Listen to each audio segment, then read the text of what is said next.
halaman pong ito ay sinasabi pong lucky plant, kaya po papakita ko po naman sa inyo ngayon kung paano po siya pinadadami.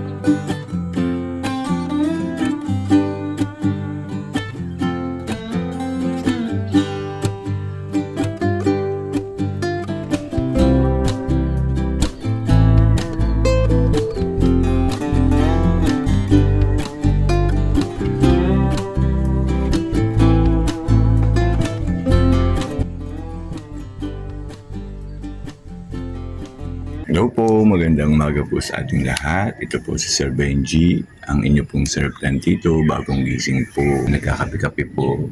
Kumusta po kayo? Kumusta po ang inyong buhay-buhay? Sana po lagi po tayong okay. Pagsisimula po ng ating video, pinakikita ko po ang ating mga halaman, simpleng halaman. Sana po nagustuhan po ninyo. Sa pinakita ko pong introduction po ay nakita po ninyo ang isang halaman na talaga naman po medyo marami na din sa bahay. Ang halaman pong ito ay isa sa sinasabi pong lucky plant, kaya po papakita ko po naman sa inyo ngayon kung paano po siya pinadadami. Kung interesado po kayo kung paano po siya pinadadami, sana po ay masubaybayan po ninyo hanggang dulo ang aking video. Ang init po, hindi po, nasisilong po ako. Ang una po natin gagawin ay kakat po natin yung mga malalaki lang po o matataas na pong tea plant. Yun po ang ating kukunin. Yan, tulad po niyang isang iyan, ang tea plant na iyan, napakatayog na po o napakataas na po. So ikakat po natin siya.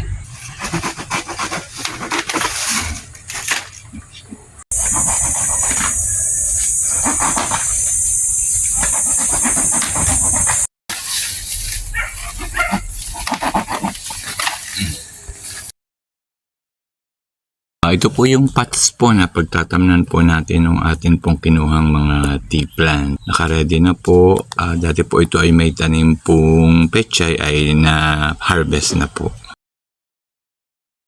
Ito po yung ating mga tea plants na atin pong kinat dahil po medyo talaga naman pong naghahabaan na, kaya po pinutol natin. Bago po natin itanim, babawasan po muna natin sila ng mga dahon kasi medyo makapal na po ang dahon. Pag tinanim po natin ay matutuyo din lang po.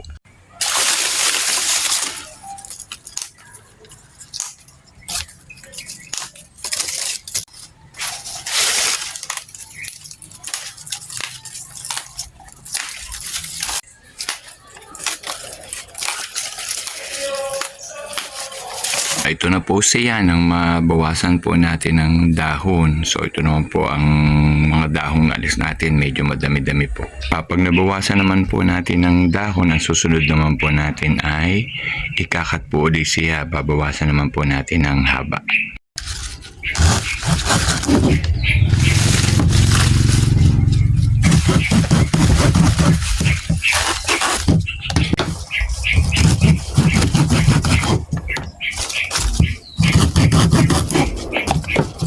Kukuha po tayo ng aloe vera para po ikikis-kis po natin doon sa part po na kung saan po natin itatanim para mas mabilis po siyang mabuhay, mas mabilis po siyang lumago. Po ang aloe vera na ikikis-kis po natin doon sa itatanim nating tea plant. Ito naman po ay pagpuputol-putulin natin na maliliit at atin din pong itatanim. Nakiskisa na po natin ang aloe vera po yung pinaka-area po na itatanim. Ito pong pinutol natin maliliit ay tatanim po natin ng pahiga at ito naman pong medyo mahaba ay tatanim natin po ng patayo.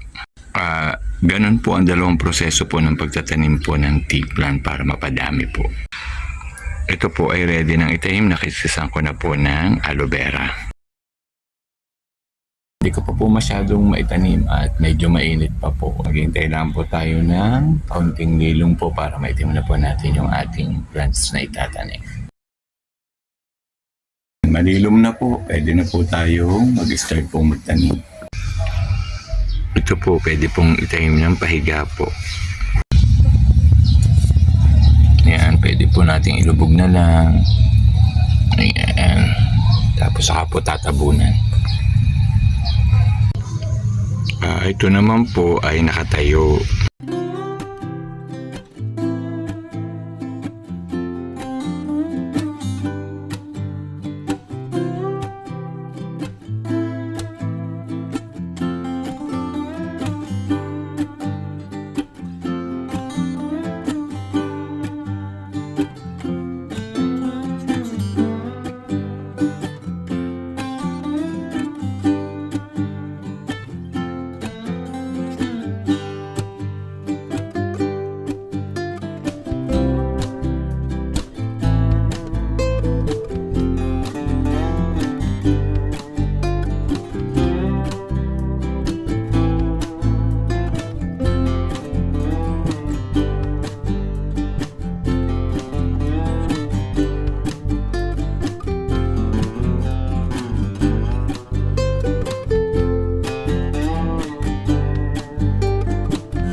Finally po ay naitanim na po natin. Ako po ay nag-iikot-ikot na uli sa aking garden. Tinitingnan ko po kung alin po uli ang mga halamang pwede ko po uling mapadami. Para po mas magaling po yung maraming pong halaman para mas marami pong may pagbibili. Salamat po muli sa pagsama po nyo sa aking pagtatanim. Sana po ay hindi po kayo magsamang samahan ako sa aking mga simpleng vlog. So maraming pong salamat. Hanggang sa muli po. Bye-bye!